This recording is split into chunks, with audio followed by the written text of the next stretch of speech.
B-17 ball turret gunner. The B-17 Flying Fortress was one of the most formidable aircraft of World War II. This mighty strategic bomber largely contributed to crippling the German war industry by delivering more than a third of all bombs dropped on German soil during the war. Besides its great bombing potential, the B-17 was equipped with so many defensive machine gun emplacements that it really looked like a flying fortress. However, the fortress did not provide enough protection for the crew inside. Flying a B-17 was a very risky job since they were huge, slow, and therefore easy targets for enemy aircraft and anti-aircraft defenses, who always marked them as primary targets. If the plane was hit, there was little chance that all of the 10-man crew could bail out. This was primarily the reason for the high casualty rates of bomber crews during the war. Out of the entire crew, the most endangered were the machine gunners housed in overexposed emplacements. One emplacement in particular carried the greatest risk, the position of the underbelly ball turret gunner. Ball turrets were originally not part of the B-17's defense system. In the beginning, the bottom of the bomber was protected by a remote-controlled version, which was quite a complex and troublesome system. Only from the 113th aircraft onwards did Boeing engineers begin to install the much better Sperry ball turret. The Sperry ball turret was a remarkably good, practical design. It was a spherical chamber made of aluminum and plexiglass attached to the fuselage at the aft section. Manned and electrically operated, the turret moved very quickly. It could revolve a full 360 degrees and pitch down to a 90-degree angle. With such features, it covered the entire area below the aircraft. It was attached to the fuselage by a shaft with a hydraulic pump that allowed it to retract into the aircraft. This was done in case of an emergency landing without using the landing gear. The B-17's ball turret was armed with two 50 caliber AN M2 Browning machine guns firing 700 to 850 rounds per minute. Each machine gun was belt-fed from two ammo boxes placed inside the fuselage. The turret may have been well designed, but was claustrophobic at only 4 feet in diameter. Inside there were two hand controls for turning and pitching, both with electrical firing buttons. There was also a seat, a computing K4 gun sight, and a set of ancillary equipment. The dimensions of the turret required a gunner of very small stature. Even then, the only way to fit inside was to curl up in the fetal position. The gunner was in such a position that he had to aim through the sight between his knees. In this highly uncomfortable position, the gunner used both his hands to control the movement of the turret and feet to adjust the sight. Spending hours in this position at very low temperatures was difficult as it was, on top of the task of swiveling around in combat and focusing on shooting enemy aircraft. It took a lot of guts to enter the turret and face the enemy in the skies. Entering the weapons system was conducted from inside the aircraft. The entry hatch was positioned opposite the machine guns. In order to open it, the gunner had to manually turn the turret until the hatch was positioned inside the aircraft. It was never manned during takeoffs and landings for safety reasons, only when the aircraft was in the air. Even then, the gunner had to be careful. Entering the turret consisted of several predefined steps, and if the gunner failed to follow these orders, it led to injuries and even fatal accidents. Outside the turret, the gunner was completely exposed to enemy fire, especially since most of the fire was coming from below. Fighter planes attacking a bomber preferred doing it from below, as this section of the bomber was the least protected. Additionally, anti-aircraft fire was also coming from below. The shell of the turret was made of aluminum and plexiglass and provided absolutely no protection against machine gun ammunition and anti-aircraft grenade shrapnel. In combat, if the turret mechanism was hit, it would be disabled, unable to turn or be retracted. This meant that the gunner would be trapped inside. In cases when the plane was forced into a belly landing, the ball turret suffered complete destruction, leaving the gunner absolutely no chance of surviving. Even during standard landings, it was risky for gunners to stay inside the turret. Of the entire crew, the ball turret gunner was the only one that didn't carry a parachute on his body or by his side. This was simply because there was no room for it. The gunner's parachute was held right beside the entry hatch inside the fuselage. To reach it, the gunner had to leave the turret. For this operation, he needed a substantial amount of time and the help of another crewman, since exiting was as complicated as the entry. Needless to say, casualties among ball turret gunners were high. The risk of their job was portrayed in a poem written by Randall Jarrell, The Death of the Ball Turret Gunner. 6 miles from Earth, loosed from its dream of life, I woke to backflak and the nightmare fighters. When I died, they washed me out of the turret with a hose. U.S. B-17 Bomber Crewman. World War II. The United States Army Air Force was made up of volunteers mostly in their late teens and early 20s from every part of the U.S. Bomber crews would receive extensive training at American air bases before being sent overseas for combat duty. A B-17 would typically have a crew of 10, including a pilot, who was the flight commander, a co-pilot, a bombardier and a navigator, a radio operator, a flight engineer, 2 waist gunners, a tail gunner, and a ball turret gunner. The USAAF would launch their strategic bombing campaigns from bases in England, North Africa, and Italy. The strategy of Air Force commanders was to carry out daylight raids at a high altitude in mass formations with overwhelming firepower. These raids would be carried out on industrial targets and communication and fuel supply lines. Losses in 1943's bombing campaigns were very high, and it was common to see a high proportion of B-17s not making it back. As the war progressed and German air defense capabilities depleted, the bombing campaigns became more effective. Combat missions would start early in the day, with crews being woken up in the early morning by an officer for briefing of the day's mission. The bombers would then take off and fly into formation towards occupied Europe. The conditions were uncomfortable. Traveling in an unpressurized aircraft in the skies at 7,600 meters or 25,000 feet, exposed to temperatures as low as minus 45 degrees centigrade or minus 56 degrees Fahrenheit. It was important, therefore, for crews to wear oxygen masks and heated flying suits on long flights to avoid frostbite or death. For the tail gunner and the ball turret gunner, the cramped positions made the journey even more uncomfortable. Parachutes were too bulky to be worn all the time, but crewmen wore harnesses allowing them to quickly clip on their parachutes if they needed to bail out. Once the escort fighters were out of range and could no longer support the bombers, the crews would come under attack from German fighter planes. The gunners would then open fire from all directions, including the navigator on the cheek guns, the flight engineer on the top turret, the bombardier on the chin turret, and the other main gunners on the waists, ball turret, and tail gun. In addition to the danger of enemy fighters, heavy flak fire from ground AA guns could destroy the bomber and send it diving into the ground. The box formations, while providing better protection for fighters, made the bombers an easier target for anti-aircraft fire. As the target approached, the bombardier would take control of the aircraft and use his Norden bomb sight linked to the autopilot and release the bombs, hopefully hitting the target. Once the bomb load had been dropped, the crew would make their way back, sometimes with major sections of their B-17 bomber destroyed, contributing to the name of Flying Fortress. A bomber crew's tour of duty was often 25 missions, later increased to 35. The odds of survival, a 1 out of 4 chance of completing his tour of duty, made the crewman's tour nerve-wracking. Day or night, strategic bombing in World War II. One of the most effective and controversial tools used by the Allies during the Second World War was a sustained strategic bombing campaign. Long-range heavy bombers would strike targets deep within Germany, intending to destroy or disrupt vital infrastructure and cripple German morale.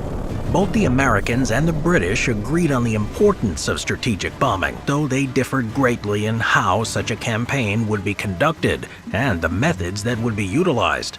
The British RAF, utilizing long-range bombers such as the Avro Lancaster, preferred the use of nighttime bombing runs, while their counterparts, the American U.S. Army Air Force, made extensive use of the Boeing B-17 Flying Fortress and the consolidated B-24 Liberator during daylight raids.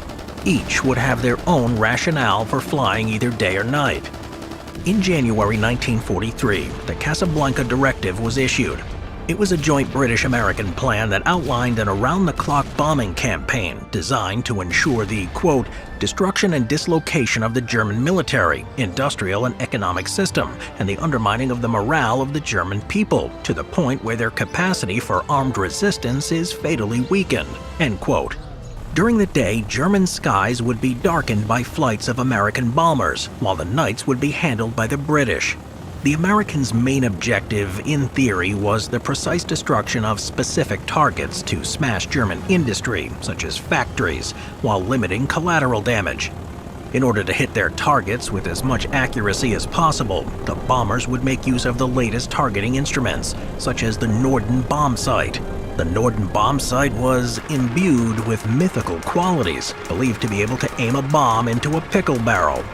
This was the scalpel of the air campaign. In contrast, where the Americans could drop their payloads with remarkable accuracy, instead of a specific factory or industrial complex, the target would be entire cities, completely destroying the infrastructure necessary to continue the war effort. In response to the Blitz, a concentrated effort against British cities by the Luftwaffe, the aim was also to break the morale of the German population, forcing them to capitulate. This practice, known as saturation or area bombing, was the sledgehammer of the air campaign. Of course, in order to hit a target, the bomber crews would actually have to see their target. By operating in daylight, the Americans could navigate towards their objective more easily, and using their Norden bomb sights, more effectively target specific locations, while avoiding non-objective buildings, at least in theory. In the realities of combat, the bombardier's aim would be thrown off by weather conditions, enemy action, and target misidentification. It was estimated that only around 14% of bombs dropped fell within 1,000 feet of their objective in early 1943, but up to 44% in 1945. In Japan, where the wind scattered bombs more at high altitudes, the USAAF were forced to switch to lower altitude nighttime bombing. The British nighttime operations were forced to forego hitting something as specific as a single factory, which would be difficult in the darkness, and even more so when the cities were darkened under blackout conditions. Furthermore, area bombing was less reliant on possibly faulty intelligence.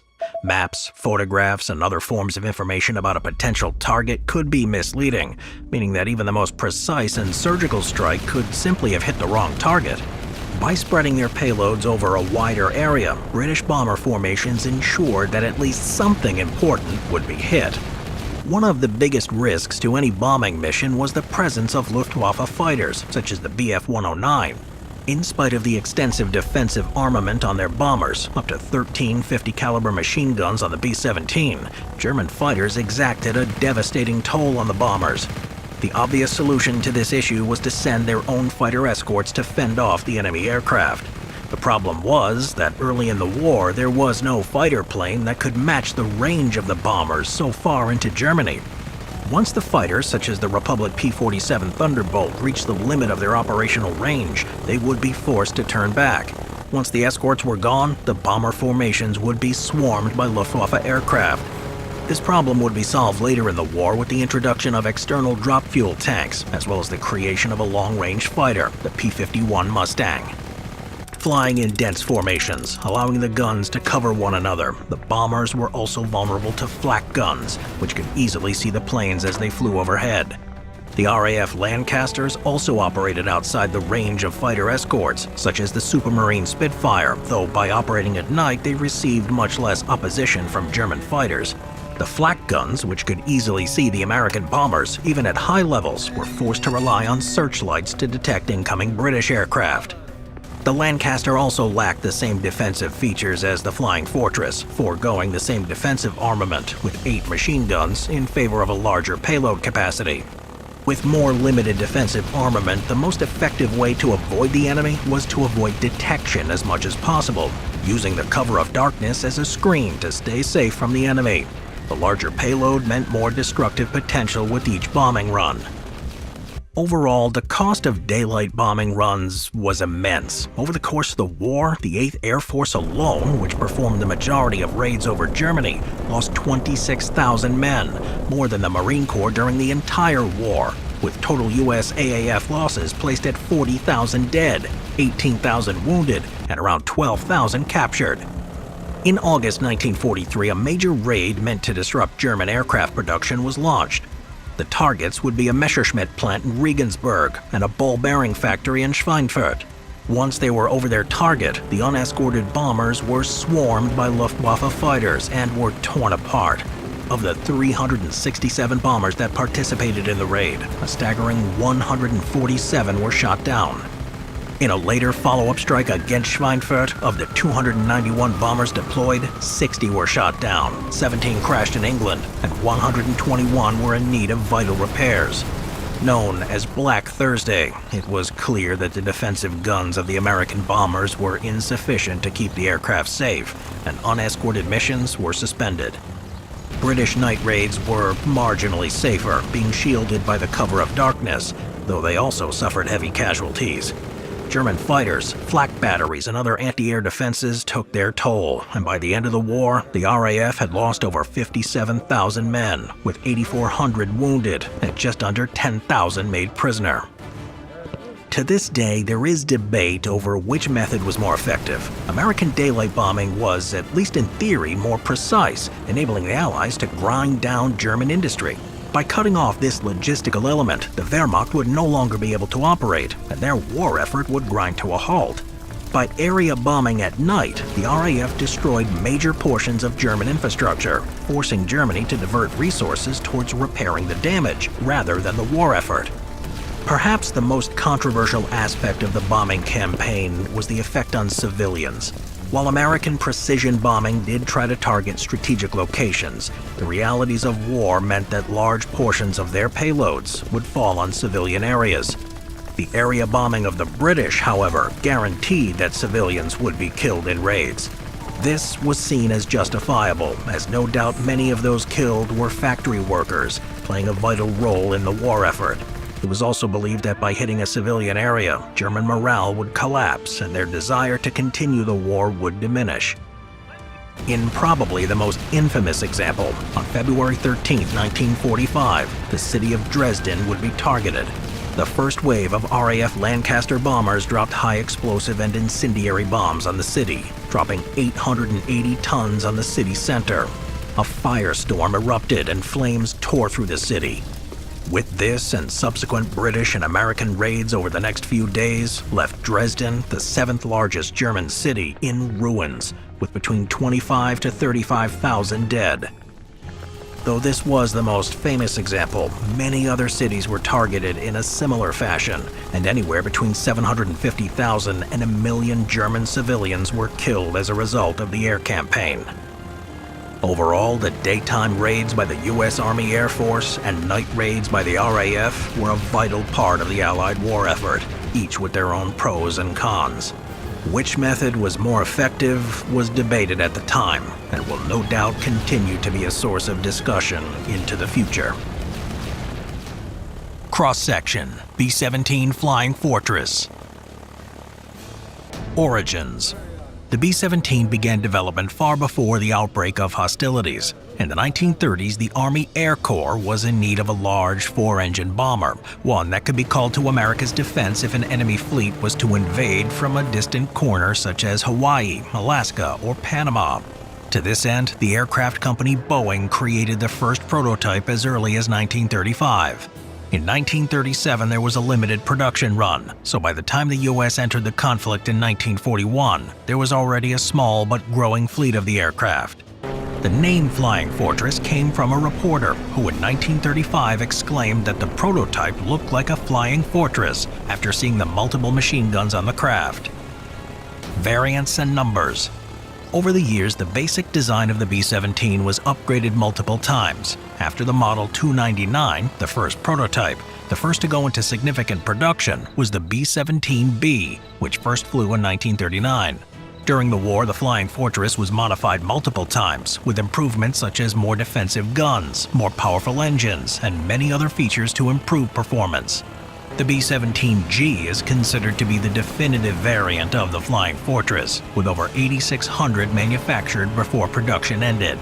Altogether, around 12,700 of all variants were made, mostly by Boeing, but also by manufacturers Douglas Aircraft and Vega, which was a subsidiary of Lockheed. In addition to its role as a bomber, there were several other patterns that were devised using the B-17's frame. These included an escort version, the YB-40, which was armed with extra machine guns and was intended to escort other B-17s before the introduction of long-range fighter aircraft, the C-108, a cargo plane, the F-9 reconnaissance aircraft, among many others. Dimensions: the B-17G measured in at 74 feet 9 inches in length, with a wingspan of just under 104 feet and a height of 19 feet 1 inch.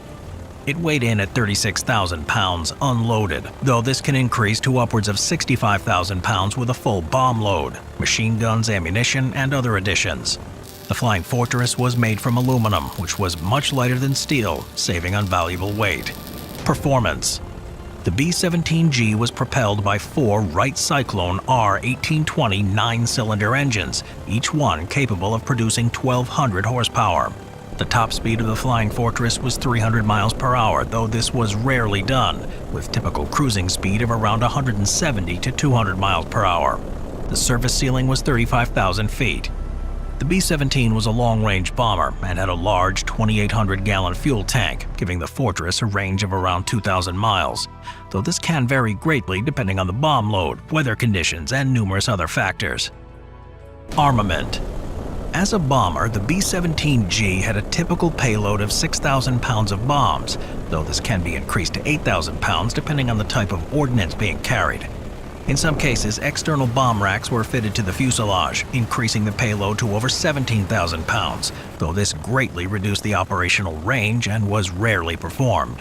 To protect the bomber, the B-17G was fitted with 12 50-caliber machine guns fitted around the fuselage. These were a machine gun mounted each on the left and right side of the nose, in the cheek of the bomber, a pair of remote-controlled guns in a chin turret, twin guns in a dorsal turret, a pair of waist gunners with a single machine gun each, a pair in the ball turret underneath the fuselage, and a pair utilized by the tail gunner. An additional 13th gun could also be located in an auxiliary turret behind the dorsal turret. Since space and weight were limited, each gun had a small supply of ammunition, with no more than a minute's worth of rounds available, forcing the gunners to be careful with their aim. Crew. The typical B-17 flew with a crew of 10 men. These were the pilot, co-pilot, bombardier, who operated the chin turret, the navigator, who utilized the cheek guns, engineer, who was also responsible for the dorsal turret, a radio operator, a pair of waist gunners, a tail gunner, and a ball turret gunner, arguably the worst position on the aircraft. Because the Flying Fortress was unpressurized, the crew would need to rely on external oxygen supplies, or they would pass out from lack of oxygen. To protect them from the frigid temperatures at high altitudes, they would wear wool-lined clothes and jackets, which would be heated through an internal electric heating system, since any exposed skin would be vulnerable to frostbite. They communicated with one another through an intercom system. The Norden bomb site. In order for the bombing missions of the B-17 to be effective, it needed to be able to deliver its payload accurately from high altitudes. For this reason, the Flying Fortress would be equipped with the Norden bomb site. First going into production in 1932, it replaced the Sperry 1 bomb site. There were different versions of the bomb site, but they all operated on the same basic principle. As the bomber approached its target, the bombardier, located in the nose of the aircraft, would activate the bomb site. He would input the aircraft's heading, speed, and estimates of wind speed and direction into the site's analog computer, and then align the crosshairs on the target. At this point, he was in control of the aircraft. Gyro stabilizers would keep the bomber level, and the site had an integrated bomb release mechanism, which allowed the bombardier to drop the payload the instant they were over the target, since even a few seconds delay could mean missing the target entirely. Once the bombs were dropped, the Norden bomb site would be shut off and the pilot would take over flying the aircraft once more. During this time, the bomber was the most vulnerable, since it had to stay steady and level, making it an easy target for fighters and flak guns. In spite of some admirers of the Norden site stating that it could, quote, drop a bomb in a pickle barrel, the realities of bombing runs during the chaos of combat meant that very few bombs hit their target, and large formations of bombers were necessary to ensure the destruction of the objective. Names and artwork. Like virtually all aircraft of the Second World War, crews became sentimental about their aircraft and would give them names and decorate the nose with artwork. These could range from the humorous to the risque to the sentimental. Animals, cartoon characters, pin-up models, and various other images adorned Flying Fortresses, adding a personal touch and a bit of levity and sentimentality to an otherwise distressing situation. The B-17 in combat. The B-17 served in virtually every theater of the conflict where the U.S. Army Air Corps was present and was generally a well-regarded aircraft by those who served in them. In spite of its reliability and high performance, bombing missions, especially over German-occupied Europe, were particularly dangerous. B-17s would fly in what were called box formations, groupings of 9 to 12 bombers in close formation, whose machine guns could cover one another. In spite of this, early in the war, they operated outside of the limited range of fighter escorts, and once the escorts returned home, they would be swarmed by Luftwaffe fighters. In the face of fierce resistance, the B-17 gained a reputation as a robust aircraft that could endure significant punishment. Tales of bombers flying with tails blown off, damaged engines, or gaping holes ripped in the fuselage were commonplace, and these heavily damaged aircraft could still limp home. In spite of this, B-17 crews suffered appalling casualty rates. During the course of the war, of the 12,700 bombers built, over 4,700 of them were lost, roughly a 37% rate. In 1943, the life expectancy for a flying fortress and its crew was around 11 missions, well short of the 25 needed to complete a tour. In spite of these rates, the bombing missions took their toll on German industry, grinding their war machine to a standstill. The lessons learned during these missions gave rise to the B-29 Super Fortress, which rendered the B-17 obsolete.